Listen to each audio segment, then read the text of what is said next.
스스로는 신천지 안에 있을 때 저 현장에 있으면서 단 한 번도 제가 스스로 이단에 있다고 생각해 본 적이 없습니다.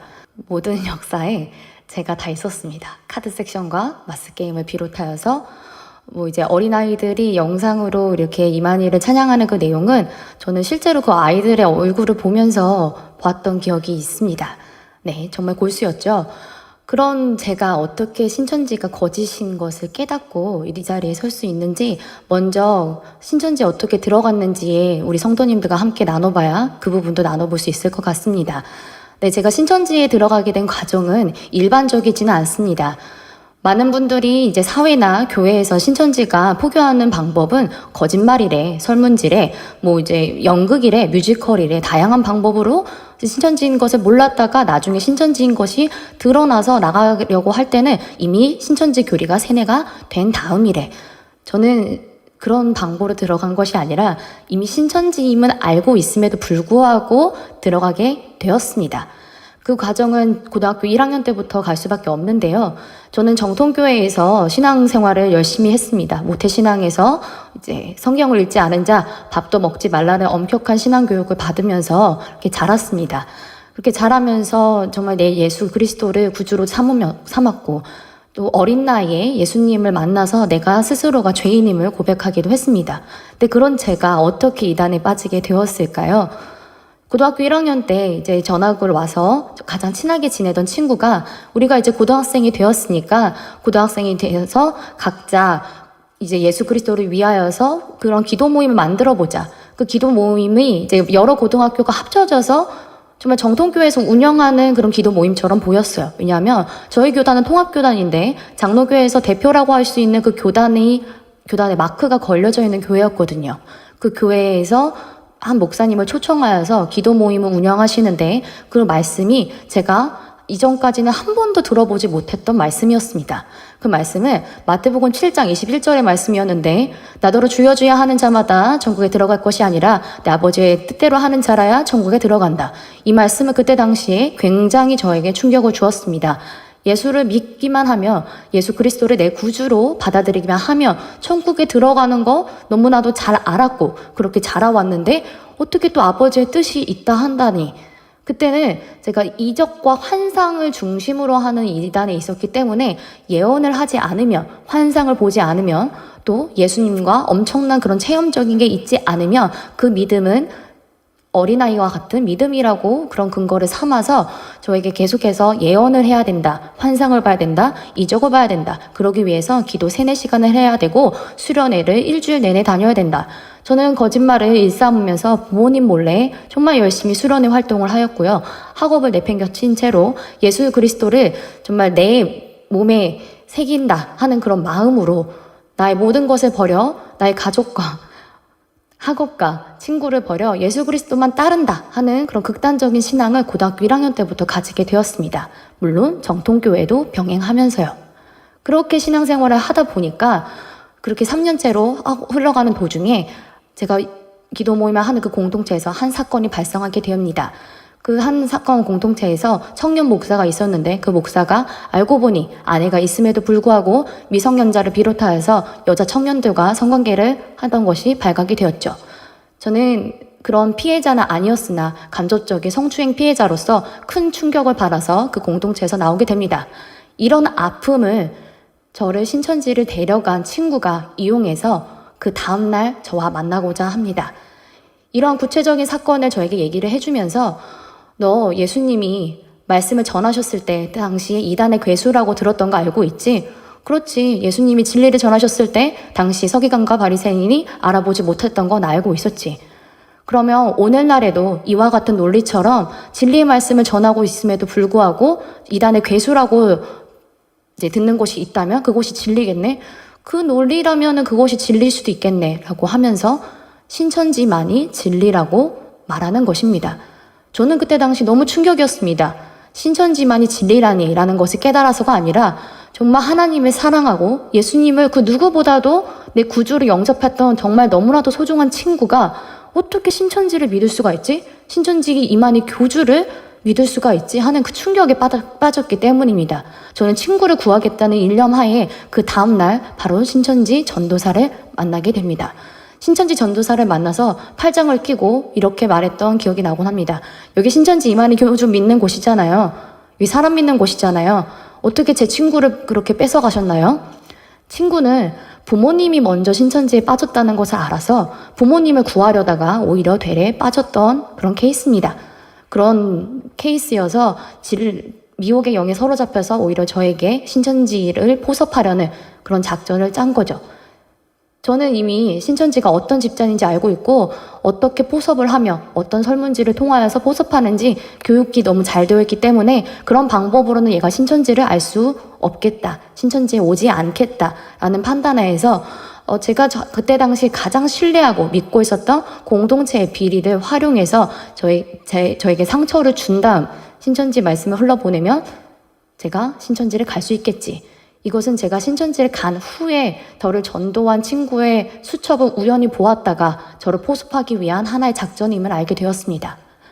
그것도 하나의 작전임을 알게 된 이후 충격을 받았지만 저는 이미 신천지를 진리라고 믿고 있었기 때문에 그 부분은 아무런 영향을 미치지 않았습니다. 그렇게 이제 신천지를 만났던 전도사 이야기로 다시 돌아가 보죠. 전도사를 만나서 이야기를 나누는데 전도사는 저에게 이사 28장 16절의 말씀을 보면서 시온에 기초돌이 세워진다고 하는데 이 돌이 무엇인지 아냐고 물어보는 겁니다. 이 돌이 저는 당시 무엇인지 몰랐습니다.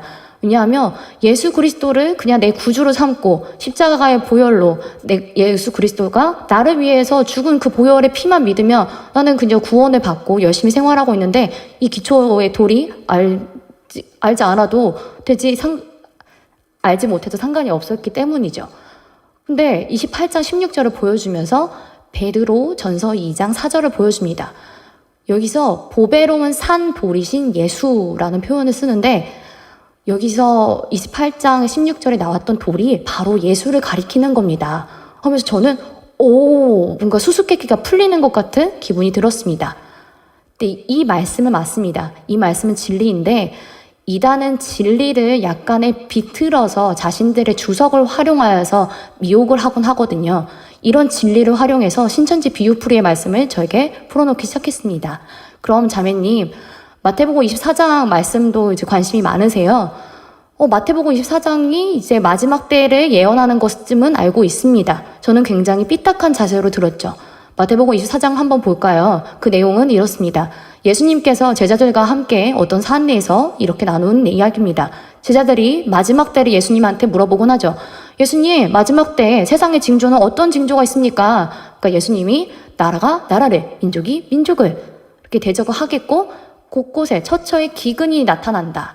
기근과 지진이 나타나고 하는데 정말 하나님이 이 인류를 사랑하시고 모든 사람이 구원을 얻기 원하시는데 기근과 지진이 일어난다면 모든 사람이 죽지 않을까요?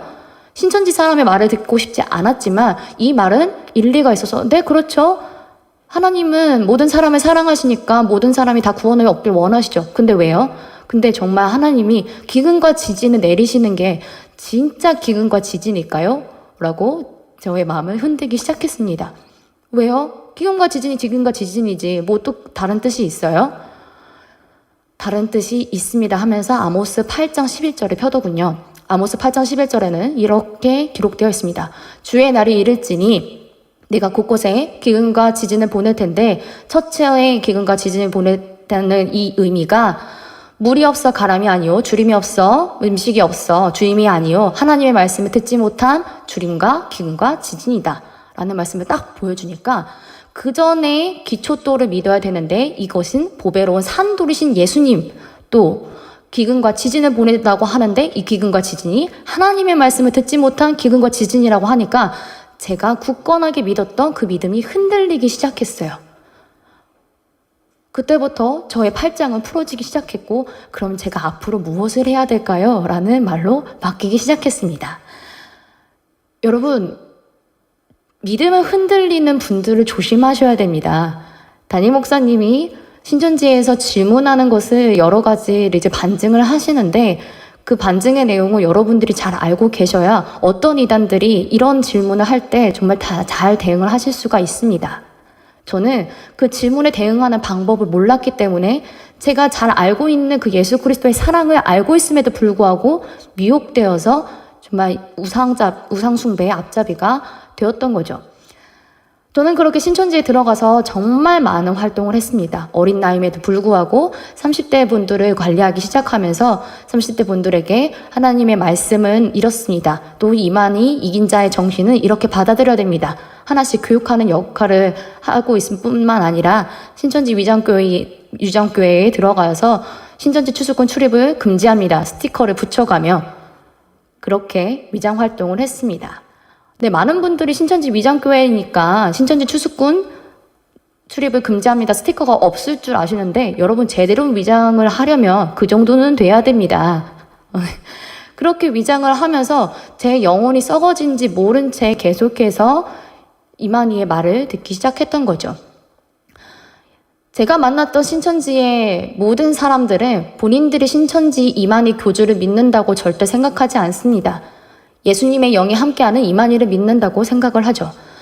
많은 분들이 신천지를 바라볼 때 어떻게 이만희 저 할아버지를 사람들이 믿지? 또 각종 이단 교주를 바라보면서 어떻게 저 교주를 믿지? 라는 생각을 합니다.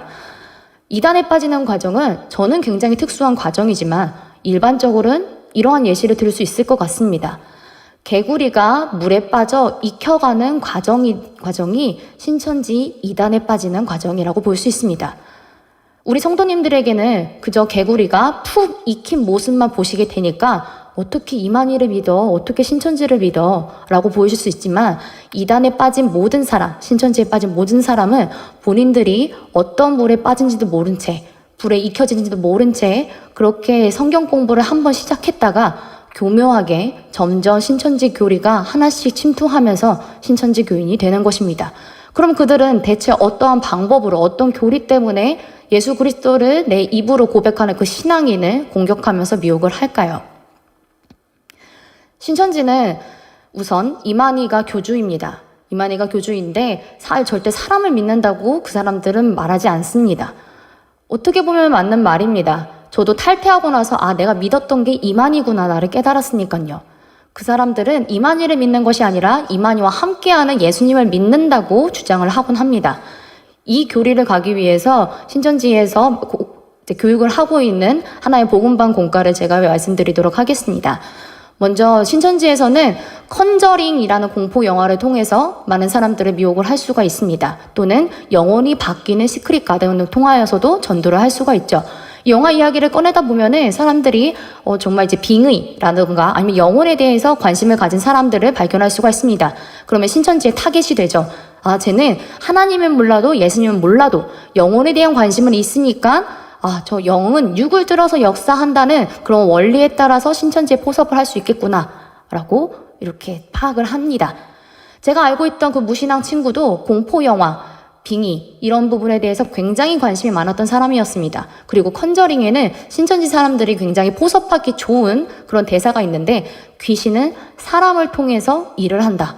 사람을 통하여서 이제 역사한다 라는 문구가 있어요. 아주 기가 막히는 이런 문구를 통하여서 얘기를 해봅니다. 귀신이 만약에 소영이라는 사람에게 A라는 귀신이 들어갔을 때 그 사람이 하는 말은 누구의 말이야? 갑자기 이렇게 심오한 얘기를 꺼내게 되죠. 소영이가 말을 하는데 A라는 귀신한테 빙의에 대해서 얘기를 한대. 그럼 어떤 뜻이야? 소영이의 말이야? 아니면 A 귀신의 말이야? 그럼 많은 사람들이 A 귀신의 말이겠지. 그냥 A 귀신이 소영이라는 육체를 들어서서 그냥 얘기를 하는 것이니까. 그치, 보통은 그렇지 하면서 그러면 이 영적인 것들이 성경에도 쓰여져 있다? 이 성경에도 굉장히 재미난 이야기가 많은데 영은 육을 들어서 역사한다는 말이 있어. 한번 살펴볼까? 하면서 성경을 지루하고 재미없고 그런 책이 아니라 굉장히 하나의 신화처럼 굉장히 하나의 소설처럼 생각하게끔 한 다음에 접근하게 합니다. 이것이 무신앙을 전도하는 방법 중에 하나죠. 제가 구체적으로 말씀을 드리면 다음과 같습니다. 그 다음에 요한 1서 제4장 1절을 보여주게 되면서 사랑하는 자들아 영을 다 믿지 말고 오직 영들이 하나님께 속하였나 봐라. 그리고 분별하라. 영이 어디에 하나님께 속하였나 분별하라고 하는데 이 영이 과연 어떤 것을 뜻하는 것일까? 요한복음 6장 21절에는 다음과 같이 얘기합니다. 살리는 것은 영이니 육은 무익하니라. 내게 이른 말이 영이니. 말이 영이래.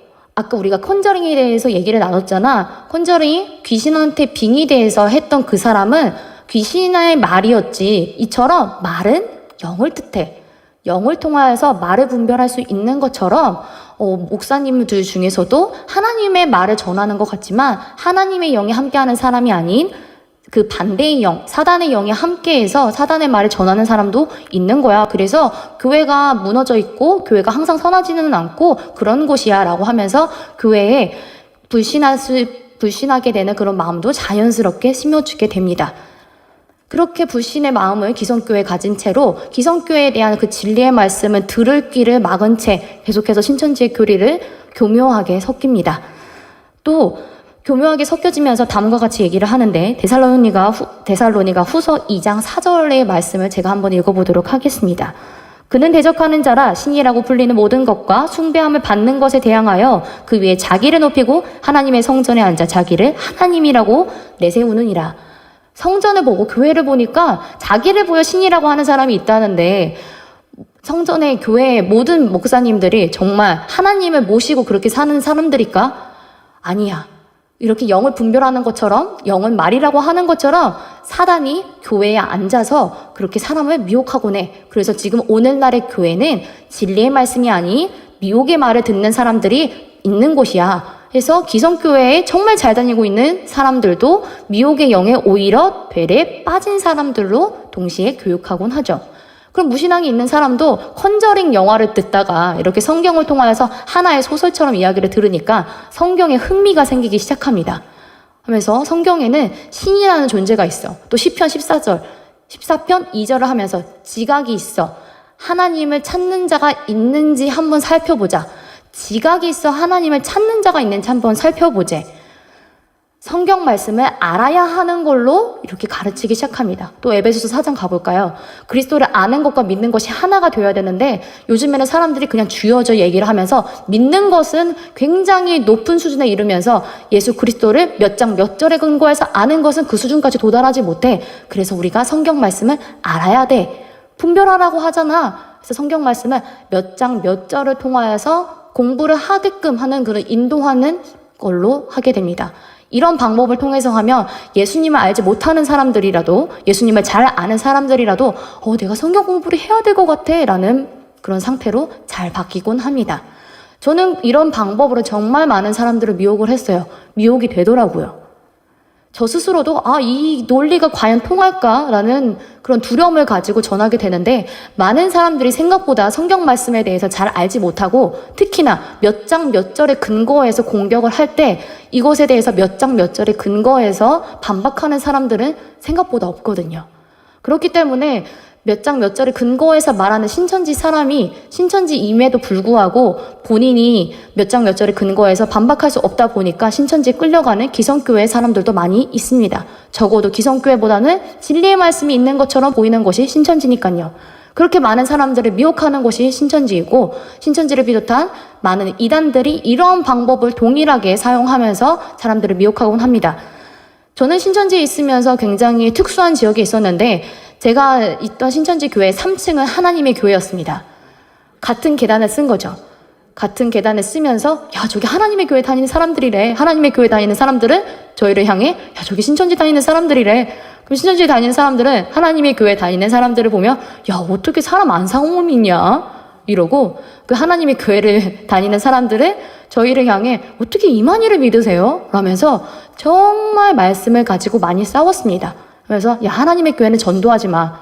하나님의 교회 사람들을 저 이단 신천지는 전도하지 마. 많은 사람들이 이단은 서로 이단이라고 하나요? 라고 질문하시는데 네, 이단은 이단이라고 서로를 손가락질하면서 절대 전도하지 말라고 합니다. 그러면 신천지에는 대체 어떤 사람이 가요? 라는 질문에 저는 이렇게 대답할 수 있을 것 같습니다. 성경 말씀에 갈급한 사람이 갑니다. 그러면 지금 교회에 있으신 분들은 성경 말씀에 갈급하지 않으신 분들이 있는 건가요? 지금 제 눈앞에 있는 이 돌멩이들은 성경 말씀에 갈급하지 않은 돌멩이인가요? 그것은 아닐 겁니다. 많은 이단들은 이런 성경의 갈급한 마음을 이용해서 굉장히 교묘하고 나쁘게 활용하는 것이지 진리의 말씀은 운동력이 있고 살아있어서 우리를 골수를 찔러서 쪼개기까지 합니다. 이것은 변함이 없습니다. 그러면 신천지는 구체적으로 어떤 컨셉을 해서 할까요? 제가 여러분들에게 질문 하나 하겠습니다. 6가지의 경우의 수가 있는데 신천지에서 쓰는 컨셉이 아닌 것을 한번 골라보세요. 1번 스님, 2번 이단 상담자, 3번 방송국 작가, 4번 목사님, 5번 무신앙자, 7번 타로게임 해석자. 골라보세요. 정답은 전부입니다. 신천지에서 많은 사람들을 전도하기 위해서 스님이라는 컨셉을 하기도 하고 타로게임 해석가가 되기도 하며 목사가 되기도 하고 선교사 컨셉을 잡기도 합니다. 저는 그 중에서 선교사 컨셉과 자잘한 친구가 있는 컨셉으로 심리상담가 컨셉을 주로 잡아서 활동을 하기도 했습니다. 나이가 21살임에도 불구하고 32살로 속여서 이름까지 속여가면서 많은 사람들을 미혹하곤 했죠. 그 죗값을 오늘날 많이 받는 것 같습니다. 아동부 아이들이 주는 사랑으로요. 그렇게 많은 사람들이 이렇게 컨셉을 잡아가면서 미혹을 하니까 이 미혹의 말을 듣는 사람들은 설마 저 사람이 저렇게까지 거짓말을 하면서 하나님의 말씀을 전할까라는 이 심리에 오히려 되레 빠져서 신천지에 오는 경우가 굉장히 많습니다. 신천지 사람들은 우리 상상보다 그 이상으로 정말 컨셉을 교묘하고 섬세하게 짜서 합니다. 제가 짰던 그 컨셉을 한번 얘기를 말씀드려볼게요. 저는 21살임에도 불구하고 30대라고 얘기했을 때 통할 수밖에 없었던 건 저는 일부러 새치를 염색하지 않았습니다. 한두 개 났던 이 새치를 좀 많이 길러서 30대처럼 보이게 하고 30대처럼 옷을 입었고 30대인 신천지 언니의 옷을 빌려 입어가면서 활동을 했습니다. 그럼 또 누군가는 이렇게 대답을 할 수 있겠죠. 그러면 부모님은 어떻게 모른 채로 활동을 하실 수가 있었어요? 정말 나빴던 게 저는 춤을 전공했습니다. 춤을 전공했는데 신천지 안에서도 춤을 전공한 사람들을 찾을 수가 있었어요. 안양 지역에 있는데 안양 지역에 하루 날 잡아서 갑니다. 옷을 여러 개 챙기고요. 옷을 여러 개 챙기고 그 연습실에 가서 옷을 바꿔가면서 사람들과 함께 춤을 추는 영상과 사진을 찍어 놓습니다. 그래서 부모님이 너 요즘 뭐 하고 다니니? 그러면 이때 사진을 보내고 또 요즘 또 뭐 하고 다니니? 그러면 또 다른 옷을 갈아입었던 그 사진을 보내고 이러한 것들이 쌓이다 보면 부모님은 어떻게 제재를 할 수 없게끔 너무나도 탄탄한 이야기를 하고 있으니까 거기서 당연히 속아 넘어가실 수밖에 없습니다. 그럼 신앙생활은 어떡하니? 요즘 신앙생활이 너무 힘들어가지고 내가 예수님을 알려고 하는데 너무 힘들어. 그래도 교회는 다니려고 해. 해서 실제로 왕십리에 있는 땡땡교회에 등록하여서 다니기도 했습니다. 이때 이야기는 신천지를 탈퇴한 이유 이야기가 아니라 신천지를 열심히 다니고 있던 중의 이야기입니다. 그렇게 컨셉을 잡아가면서 사람들을 미혹하고 부모님을 속여가고 그렇게 하고 있는데 스스로가 신천지가 거짓임이 드러나 한 번도 생각해보지 않으셨어요? 라고 묻는 사람들도 있습니다. 네, 저는 한 번도 신천지가 거짓이라고 단 한 번도 믿어본 적 없습니다. 그럼 육체로 영생하는 것도 믿으셨어요? 네, 사람은 이 육신을 덧입어서 영생하는 줄 알았습니다. 어떻게 그렇게 돼요? 신천지 교리에 세뇌되면 그렇게 됩니다. 신천지 교리가 어떤 것인지 오늘 다 구체적으로 나눌 수가 없습니다. 하지만 적어도 신천지에 있는 사람들은 본인들이 결코 이단에 다닌다고 생각하지 않은 사람들이며 정말 육체 영생을 믿은 사람들이고 코로나 신천지 사태 이후로 많은 사람들이 신천지에서 빠져나오지 않을까. 그리고 언론에서도 그렇게 다뤘지만 많은 사람들이 빠져나오지 않았습니다. 그 증거로는 저와 함께 했던 신천지 활동했던 그 사람이 단 한 사람도 나오지 않았습니다. 그 많은 사람들이요. 그 수백 명, 수천 명의 사람들이요. 그것이 증거이기도 합니다. 그럼 왜 계속 그 사람들이 있을까? 오늘날 신천지를 교묘하게 교리를 바꿔가기도 합니다. 14만 4천 명만 완성되면 신천지 역사가 완성되는 것이 아니냐? 아닙니다. 신천지 내부에서 전혀 그렇게 생각하지 않습니다. 각 지파, 각 세계가 나눠져 있는 그 12개 지파 중에서 1만 2천의 각 지파가 채운 그 14만 4천 명이 이루어져야 신천지가 완성된 것이다 라고 생각하고 있습니다. 그럼 각 지파마다 1만 2천이 안 채워진 곳이 있어? 너네 이미 20만 넘었다며? 25만 넘었다며? 응. 지파마다 1만 2천 명이 안 채워진 곳이 있어. 그럼 1만 2천 명 채워진 곳은 그럼 어떤 곳이야? 그곳은 이미 4만에서 5만 명이 정도 넘어서 자기네들끼리 엄청 경쟁해. 신천지 내부에서 그렇게 사이가 좋지 않습니다. 굉장히 경쟁합니다. 왜냐? 내가 전도하지 않으면 내가 도태되어서 저 14만 4천 명에 들 수가 없으니까요. 내 입으로 고백하는 것은 한 영혼을 살리기 위하여서, 한 영혼을 한 사람이라도 하나님 앞에 살리기 위하여서라고 고백을 하지만 그 고백의 그 뒷부분을 살펴보면 14만 4천 명에 들고자 하는 그 욕심이 있습니다. 입술로는 하나님을 얘기하고 입술로는 예수님을 얘기하지만 이단의 특별한 특징은 플러스 알파라는 것입니다. 저는 예수님만 믿지 않았습니다. 이만희와 함께하는 예수님의 말을 믿었던 거죠. 모든 이단들이, 모든 사이비들이 예수님 이외에 플러스 알파를 얘기를 하곤 합니다. 그래서 많은 분들이 오해를 하시는 게, 저 이만희만 어떻게 믿을 수 있지? 저 안상원만 어떻게 믿을 수 있지? 어떻게 저 정명석을 믿을 수 있지? 라고 말씀을 하시는데, 그 사람들도 이성이 있습니다. 본인들도 정말 지각이 있어서 이성을 가지고 하나님의 말씀을 하나하나 따져본 다음에 본인들이 확인해서 여기가 진짜 하나님의 천국이다 라고 가는 곳이죠. 그럼 이러한 역사가 왜 이루어지게 되는 것이냐? 오늘 읽은 말씀을 통해 알 수가 있습니다. 미혹의 역사를 보낸 것은 그들로 인해서 심판을 받게 하려 함이니라. 미혹의 역사를 받아서 저는 심판받을 수밖에 없는 존재지만 에베소서 5장 말씀에 기록된 대로 누군가는 저를 목숨 걸어 살리고자 했기 때문에 저는 이 자리에 살 수 있었습니다. 저는 어떻게 나올 수 있었을까요? 나오는 것에도 굉장히 저는 복잡한 사정을 가지고 있었습니다. 저는 교회에서 모태신앙으로 너무나도 열심히 활동을 하고 있었는데 20살이 넘어서 이제 신천지에 갔잖아요. 그전에는 다른 이단에 있었고 20살이 넘어서 갔던 그 신천지에 이제 전도를 해야 되니까 같이 활동했던 모태신앙자 정말 믿음 좋은 친구를 만나서 얘기를 했어요. 근데 이 친구가 얘기를 하는 게 점점 이상한 겁니다. 예수님이 십자가에 매달려서 돌아가셨는데 이 언약이 성취되었다는 거예요. 뭔가 이상한데? 알고 보니까 다른 지역의 신천지 공부를 시작하는 것이었습니다. 20살이 되어서 각각 다른 지역의 신천지에 포섭이 된 거죠. 제가 1년 반 정도 더 먼저 신천지 신도가 되었고요. 그 친구는 그 후에 신천지 신도가 되어서 각각 다른 지역에서 정말 열심히 둘 다 활동을 했습니다. 그 친구의 어머니는 교회에서 가장 전도 잘하는 전도 1등 권사님의 딸이었고요. 저는 1, 2, 3부 찬양 인도를 한 아버지와 30년 가까이 교회 학교 봉사를 하신 권사님의 따님이었습니다.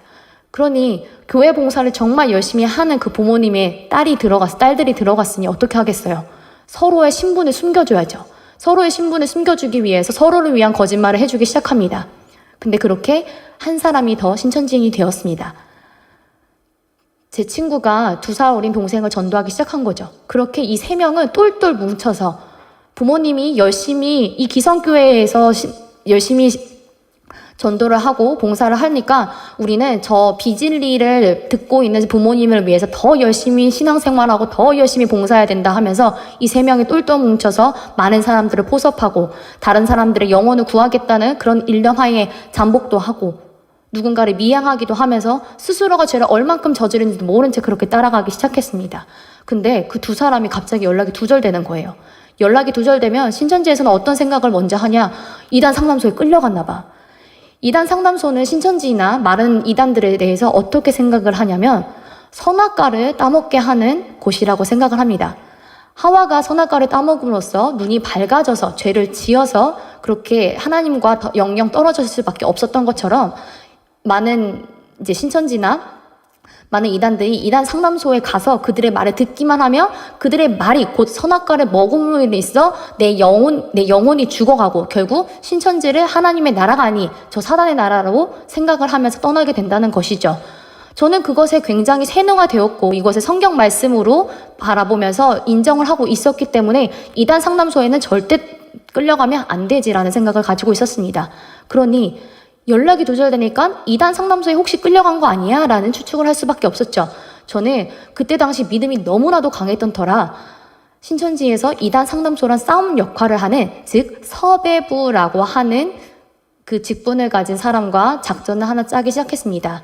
저랑 같이 기성교회에서 생활을 했다가 신천지에 오게 된 친구들이 있는데 그 친구들이 연락이 두절됐어요. 이단 상담소에 끌려간 것 같아요. 제가 어떻게 조치를 해야 될까요? 소영아, 너가 믿음이 좋으니까 너가 이단 상담소에 들어가서 스파이를 한번 해보는 것은 어떻겠니? 네, 알겠습니다. 전 각서도 썼어요. 나는 죽어서도 신천지 귀신이 되겠으며 이만희 선생님만이 나의 구주로 모시겠다.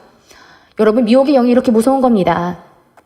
저는 그렇게 많은 각오와 각서까지 쓰면서 만약에 내가 부모님한테 이끌려서 이단 상담소로 갔을 때 어떻게 조치를 하면 어떻게 연락을 취할지 그 컨셉과 세세하게 교묘하게 그 전략을 짜가면서 잡혀갈 날만 기다리고 있었습니다. 아니나 다를까 다른 지역에서 신천지 생활을 하던 그 2명 중에 1명이 먼저 신천지가 잘못된 것을 깨닫고 저희 부모님한테 제보를 한 것이죠. 저희 부모님은 이렇게 오후에 열심히 신앙봉사 생활을 하시다가 담임 목사님께 소영이가 신천지라고 합니다. 라는 청천벽력 같은 소리를 듣게 됩니다.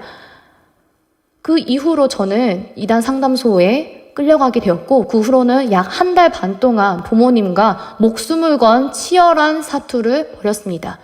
어떻게 해서든 신천지를 지켜냈어야 됐으니까요.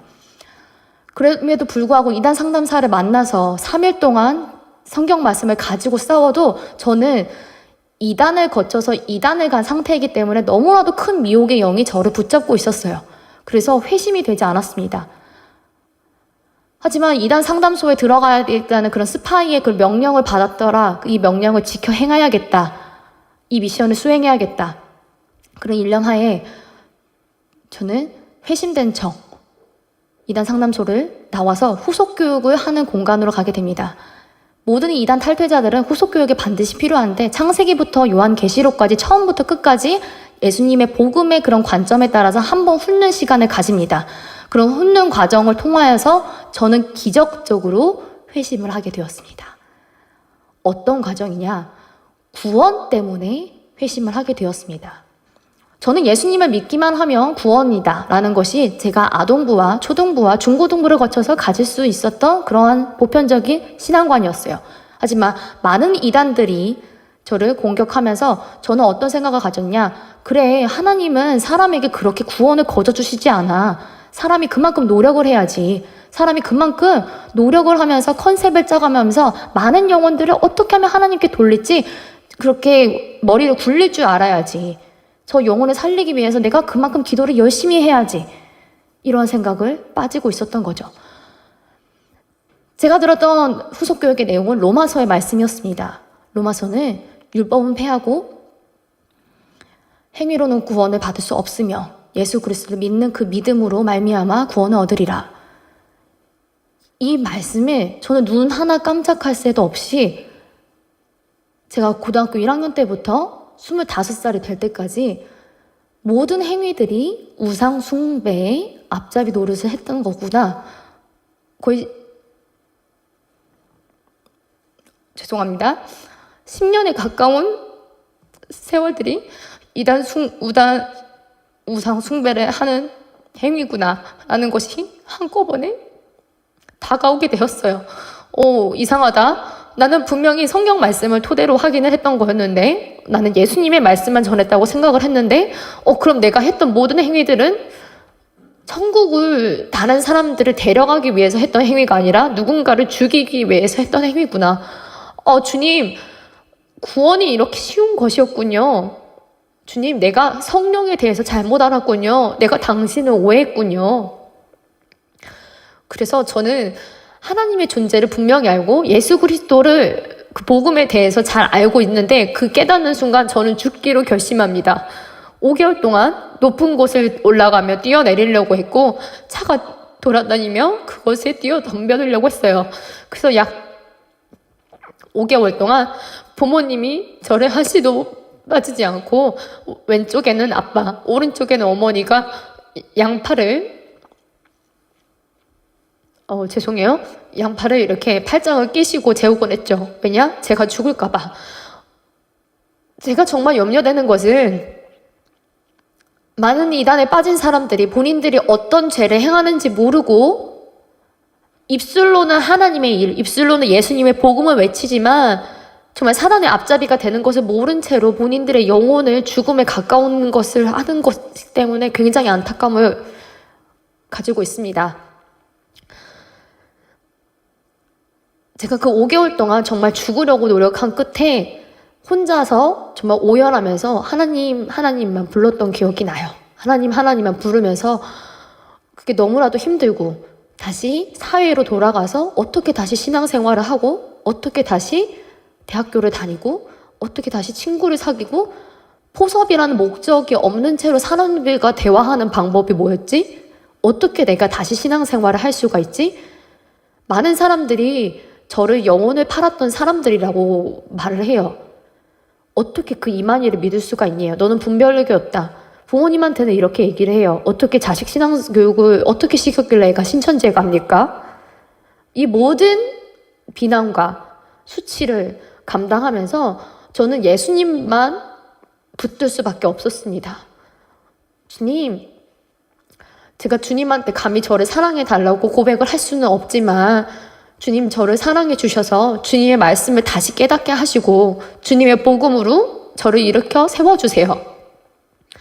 말씀을 하나하나 알면 알아갈수록 하나님은 저를 복음으로 다시 부르셨고 더 놀라운 기적으로 다시 복음을 누군가한테 전할 수 있는 그 기회까지 허락을 하셨습니다. 진리를 짓밟은 자에게 진리를 다시 들을 수 있는 기회도 주시는 것만으로 너무 감사한데 그 진리를 다시 전할 수 있는 기회까지 주시다니 사랑의 하나님 너무나도 감사합니다 하면서 나날이 회복을 하면서 살아가고 있죠. 저는 그래서 두고 온 사람들에 대한 마음이 굉장히 큽니다. 제가 하나씩 이 복음에 대해서 알면 알아갈수록 이거 누가 알면 거기 신천지 절대 빠지지 않았을 텐데 이 내용 그 오빠가 알면 거기서 바로 나올 텐데 하지만 저는 압니다. 이만희가 죽어도 그 사람들은 남아있을 수도 있다는 것을요. 왜냐하면 신천지는 지금 교리를 교묘하게 바뀝니다. 원래 시대별 구원자 중에서 모세와 여호수아 교리는 없었습니다. 신천지 내부에서. 근데 모세와 여호수아 교리가 들어가면서 어떤 생각을 하게 될까요? 짐작을 하신 분들도 계시겠지만 모세는 처음에 가나안 땅을 약속받은 사람입니다. 하지만 하나님의 말씀에 불순종하여서 가나안 땅에 들어가지 못하고 오히려 그 다음 세대인 여호수아가 선택받아서 가나안 땅을 정복하게 되죠. 이런 원리가 신천지에 들어가게 되면서 이만희에 대해서 절대 죽을 수 없다고 가르쳤던 그 교리가 신천지 신도들이 이만희의 말을 듣지 않아서 하나님이 이만희를 너무 불쌍히 여겨서 14만 4천 명 완성시키기에 너무 힘드니까 빨리 데려갈 수도 있겠다. 이 말을 성도들에게 가르치면서 이만희가 죽으면 내 탓이다 하는 그런 교묘한 그런 계략 끝에 그런 바뀐 교리로 사람들을 갉아먹는 행위를 하고 있습니다. 그래서 저는 이만희가 죽어도 제 사랑하는 사람들은 신천지에 있을 것 같다는 생각을 하곤 합니다. 많은 탈퇴자들이, 많은 이단 이탈자들이 교회에 돌아오고 싶어도 돌아오지 못합니다. 왜 그럴까요? 복음을 듣고 싶은데 복음을 알려주는 교회가 없기 때문입니다. 신천지 교회를 가기 전에 기성교회에 대해서 그런 불신에 대해서 믿을 수밖에 없었던 이유는 교회에서 복음을 알려주는 교회가 많이 없기 때문입니다. 저희 담임 목사님이 말씀으로 전신갑주를 입으십시오 하면서 말씀 양육 시간 또 어떤 것을 교육하면서 가르치는 시간을 가지시는데 여러분 정말 좋은 교회 다니시는 겁니다.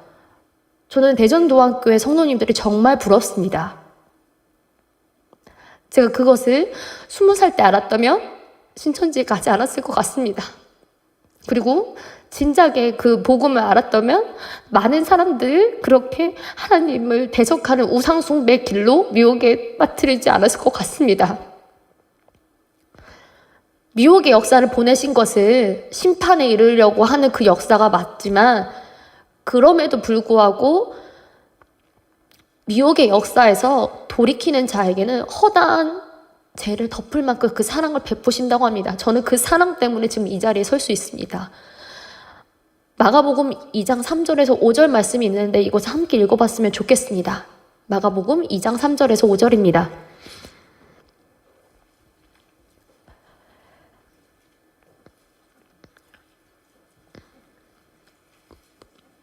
제가 읽겠습니다. 사람들이 한 중풍병자를 네 사람에게 메워가지고 예수께로 올세 무리들 때문에 예수께 데려갈 수 없으므로 그 계신 곳에 지붕을 뜯어 구멍을 내고 중풍병자가 누운 상을 달아내리니 예수께서 그들의 믿음을 보시고 중풍병자에게 이르시되 작은 자야 내 죄 사함을 받았느니라 하시니 저는 영적 중풍병자에 걸렸던 사람이었습니다. 결코 예수님 앞에 돌아갈 수 없었고 예수님 앞에 설 수 없던 사람이었는데 저를 위해서 목숨 걸고 기도해 주신 많은 성도님들과 가족을 비롯한 많은 예수님을 사랑하시는 분들이 그저 저를 끌고 예수께 나아가서 저를 위해서 기도해 주시고 예수님의 복음이 이렇단다 목숨을 걸고 말씀을 해 주셨기 때문에 예수님이 저를 위해서 구원하려고 하는 그들의 믿음을 보시고 저에게 내 죄가 사했다라고 말씀하십니다. 저는 대전도안교회 성도님들이 그러한 역할을 해주셨으면 좋겠습니다. 중풍병자들에게 내 사람의 역할이 배어서 추후에 많은 이탈자들이 우리 대전도안교회를 오게 되었을 때 그들을 따뜻하게 맞이할 수 있는 우리 성도님들이 되셨으면 좋겠습니다.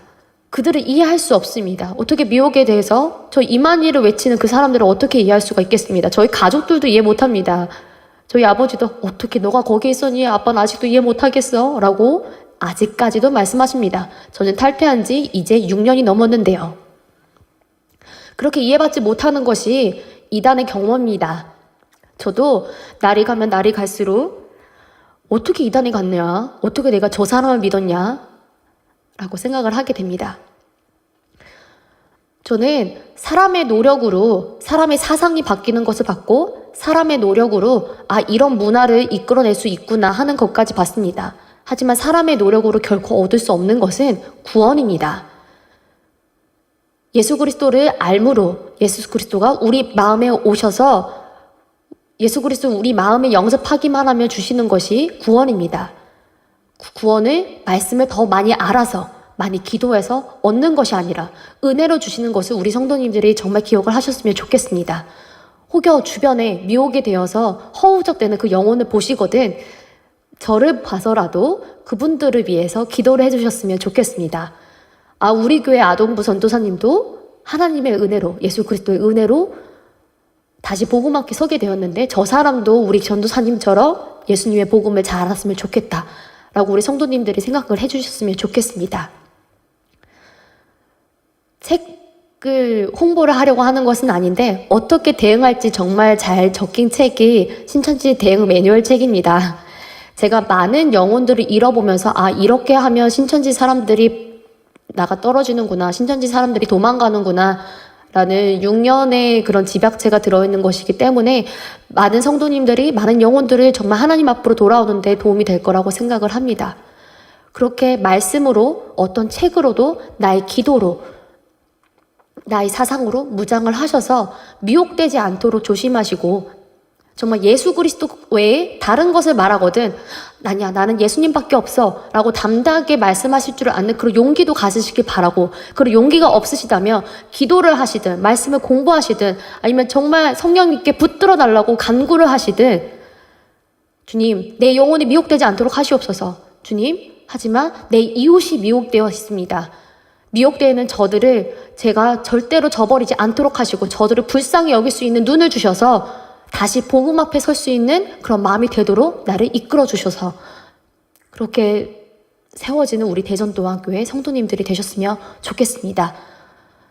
오늘 이 시간 너무 짧은 시간에 긴 시간이지만 너무 짧은 시간에 제가 겪은 10여 년간의 그런 이단 생활들을 다 전할 수는 없었습니다. 하지만 제가 이단에 있어 보면서 미혹을 2번이나 겪어보면서 이것을 조심해야 되는구나, 이것을 우리 성도님들에게 전해야 되는구나 라는 그러한 중요한 핵심적인 것을 전하려고 했는데 잘 전달되었을지는 모르겠습니다. 저는 계속 대전도안교회에 있으니까요. 언제든지 궁금한 거 있으시다면 저에게 오셔서 상담 받으시고 그리고 또 혹여나 주변에 미혹된 영혼이 있어서 어찌할 바를 몰라 기도라도 하고 싶을 때 제가 눈물로써 함께 기도하며 미혹된 영혼을 다시 예수님 앞에 오도록 함께 노력하는 역할을 하겠습니다. 기도하겠습니다. 사랑해 주님 감사합니다. 오늘 미혹의 역사에 대해서 배워보는 시간 가졌습니다.